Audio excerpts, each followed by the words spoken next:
particular strategy that all these nationalist populist parties use in whichever country you're dealing with is fear and loathing. You know, fear of foreign migrants, loathing of the elites, the rise, the resurgence of nationalism.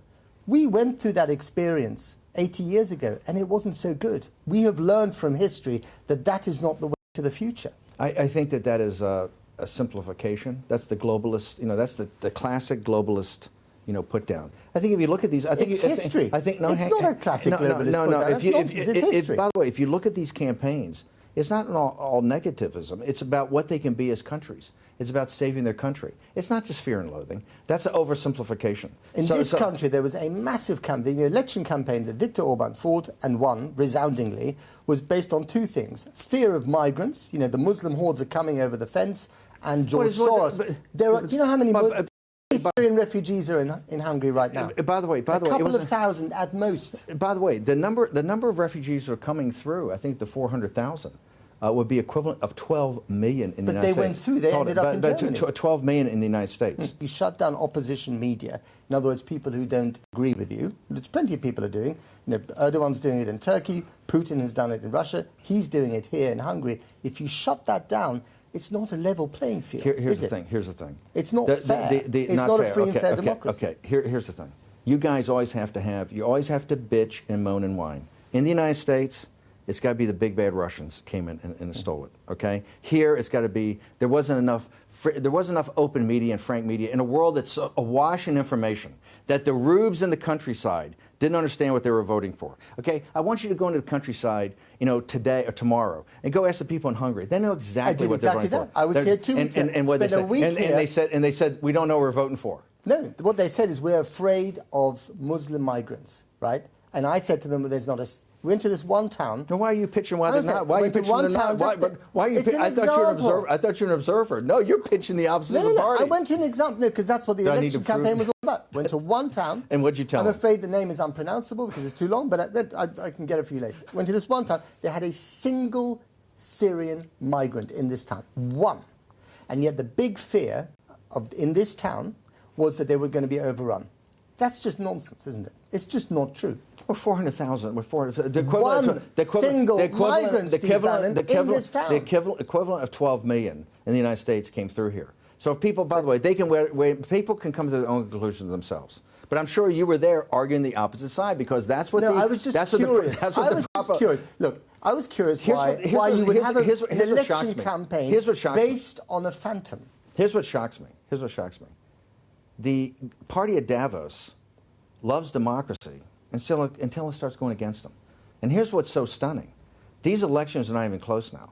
The rejection of the party of Davos in Italy is 2/3 of the vote. Passivity of a president who says, right, this is going to be a great, you know, one minute he's rocket man, the next minute he's a great guy and an honourable leader, we're going to make a deal with Kim Jong-un. It's too impulsive. It sends too many mixed messages. The signal from the noise. He has a certain operating style.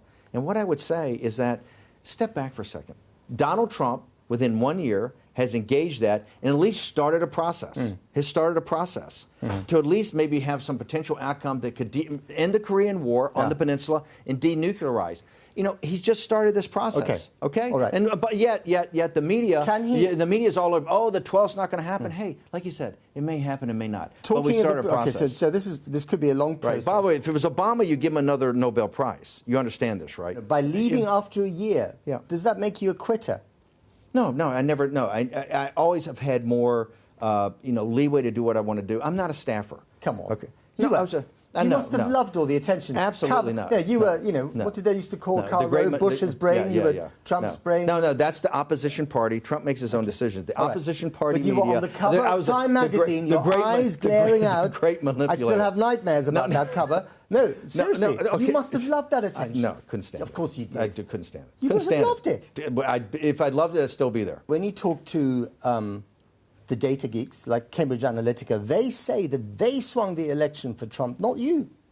I think, look, you go back to the Fortune magazine of they had Brad Parscale and Jared Kushner that oversaw the data. I mean, did we have some good targeting? I think we did. I don't think it was as good a targeting as even the Democrats had, and most of that came from the RNC. We had pretty good targeting, but it was nothing out of the ordinary. This is all pretty basic stuff. Was data from Facebook misused. No, I don't think misuse. Here's the thing with Facebook. I think everybody's got to come to grips with it because now they come with 200 apps. Facebook, this is what amazes me. It's like, I can't believe there's gambling going on in this casino. Here's your winning. Facebook's business model, its entire business model, is to monetize your personal data, which you give over for free. Okay, that's the business model. And that's what I've argued. If you go back to my speeches in Alabama and Arizona and throughout the country when I left the White House, from September on, I've been arguing that we've got to take the data of Google and Facebook and drop it into public trust, that you get the ability to opt in or opt out, and if you opt in, you're going to be paid for your data. People generate information and data every day. They ought to be compensated for it. By the way, you're also going to have to pay for Facebook and Google as services, but there'll be price discovery, and you'll figure out what type of service you want. So the big thing on data and micro-targeting, by the way, when Obama did this in 2008 and 2012, you guys heralded him as a saint. Remember, executives it wasn't illegal, there was it? None of this has been illegal. When Facebook and Google sent executives, they met Obama in the San Francisco airport, senior executives in 2008, and said, hey, we want to work for you, and we will second D executives to your campaign.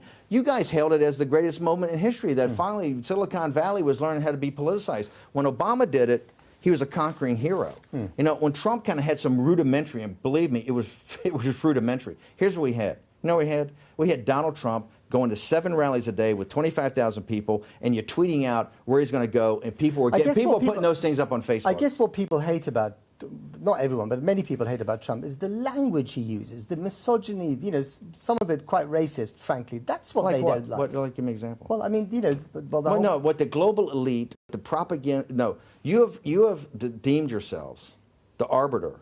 Just like here in Hungary, you said at the very beginning, the poor rubes in the countryside are too stupid to understand. I never said that. You are putting words into my mouth. You implied they're too dumb to understand there's only one Syrian in town. All I said is they don't get the information that they should get for an election. And they're too dumb to go find it. Well, you know what? I don't think people are that dumb. I think people find the information they need. Okay? Just like the language you say, you guys are the arbiters of what's acceptable and what's not acceptable.